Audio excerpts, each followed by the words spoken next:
ഇനി മുതൽ ഞാൻ ഡിംപിൾ ക്യൂനാ. ഇനി ആരെ നോക്കി ചിരിച്ചാലും നുണക്കുഴി ഉണ്ടാക്കിയിട്ട് ഞാൻ ചിരിക്കും. ഒരു ബ്യൂട്ടി സ്പോട്ട് കൂടി ഇട്ടേക്കാം, നയൻതാര സ്റ്റൈല്. ഇപ്പൊ സെറ്റ്. അമ്മ നോക്കിയേറ്റ നുണക്കുഴി കാണുന്നുണ്ടോ? അതിന് നിനക്ക് നുണക്കുഴി ഒന്നും ഇല്ലല്ലോ. അല്ല ഉണ്ടോ, ഒന്നുകൂടെ നോക്ക്.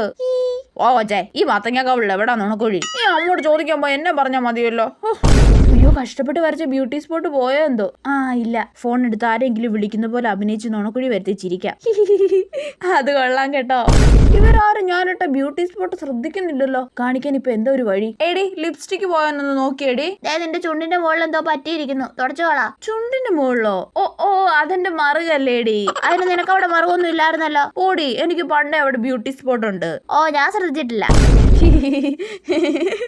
ഇവളെന്താ ഇപ്പൊ ഒരുമാതിരി ഇഞ്ചി കടിച്ച മാക്കാച്ചിയെ പോലെ ചിരിക്കുന്നേ? ഓടി, ഞങ്ങൾ നുണക്കുഴി ഉള്ളവരൊക്കെ ഇങ്ങനെ ചിരിക്കുന്നേ. അതിന് നിനക്ക് അവിടെ നുണക്കുഴി? നീ പോടി, നിനക്ക് അസൂയ. ഇഞ്ചി കടിച്ച മാക്കാച്ചി നിന്റെ അമ്മൂമ്മയാ. അല്ല പിന്നെ